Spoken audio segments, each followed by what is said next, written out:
let's get into the meat and potatoes first. How to. Yes, let's talk about becoming ordained. I'm going to throw probably a handful of questions at you each time, and I'm going to let you kind of pick and choose how to answer. But this section is how to become ordained. So what does it take to become ordained? Do you have to go through a church? How much does getting ordained cost? What are some steps you need to take? What are hoops you need to jump through? With there being so much information when you go to Google and say how to get ordained, and you get way too many search results, what is your advice for people, and or what did you do? I was going to say, my advice maybe is abysmal at best, but what I did, I can share. So it's actually really easy to get ordained. What's harder is to become legally an officiate. So the ordained part, you just Google, please ordain me, whatever you want, really. And a bunch of recommendations are going to come up. I'm not sure that I recommend them, but I used the Universal Life Church. It felt fine. I actually signed up at 4 different websites. I can't remember the name of all of them. But the other, like the Universal Ministers was one, I think. And one of them was like literally a dude's name. He was like, I had a really hard time doing this, so I made a website so you can do it. And you're like, bro, did you not check out the previous 4? But okay. And the reason I did this is because in Ohio, you need a piece of paper that says that you've been ordained and is signed. And to get that, you need to pay for it. So it's free to get ordained, and the websites will tell you that it's free to get ordained. But to get the paperwork is not free. And okay, do you know, does that differ state to state?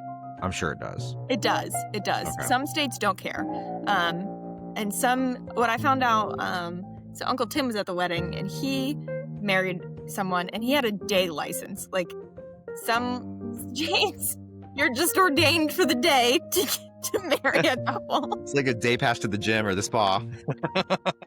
But I'm good to go in Ohio for a long time now. So you have to get the paperwork to come in the mail to you, which it's like $30 to $50 on all of them. So like not a lot of cost, but you're like, okay, could you just like email me this PDF? No, they had to mail it to me with a bunch of plastic garbage. Okay, so in order, okay, so to summarize, Becca's talking about, on the one hand, you get ordained, and on the second hand, you become, we'll use the word registered to officiate. Yes. Okay. So the next step. Hold on. How do you get ordained? Let's just start with step 1. How did you get ordained? You typed in your name and email, and the website went, "You're ordained!" Confetti! Okay. Can you become registered to officiate without being ordained? Not in the state of Ohio.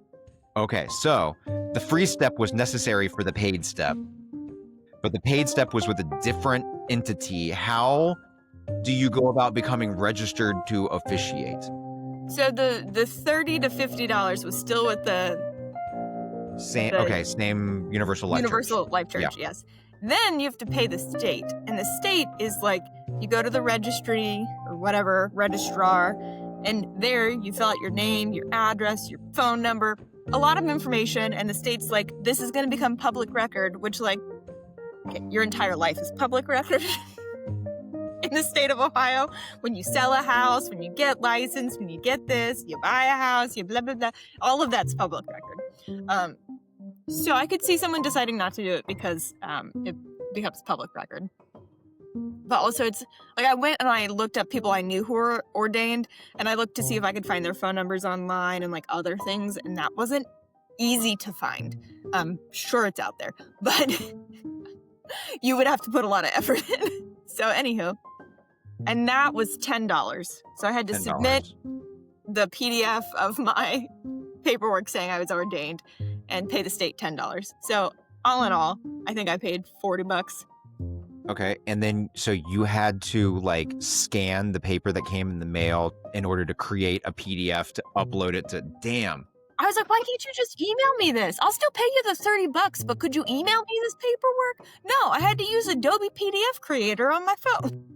Okay, so to summarize, if I would like to become ordained and officiate a wedding, firstly, check your state laws. Yes. Second, if you live in Ohio or a state with similar laws, which requires 2 steps, go to Google, type in, I want to get ordained, and pick your poison. Becca did the Universal Life Church. Type in your name, type in your email address, you're ordained. Then on that same website, you have to pay them to send you the ordainment paperwork along with other shit. Yeah, I got a parking pass I can never use. I got a name tag that says clergy member. I got like 4 bumper stickers. Okay, so then after you receive all of that, you can throw away the crap, hold on to your officiant Yes. thing, take a picture of it with your phone or whatever, convert that into a PDF, go to your state registrar's website, and find the link. What is the like? What is it called? Like wedding officiant? Well, no, it's just minister. So like it's a Okay. licensing board. You become a licensed minister. Okay, so you find the link to become a licensed minister, upload your PDF, pay them more money, you're good to go. Okay, so now you can do the damn thing. Yep. But technically, this is only necessary to be done at least a day before the wedding. I mean, I would do it a few more days before that, but to each their own. Which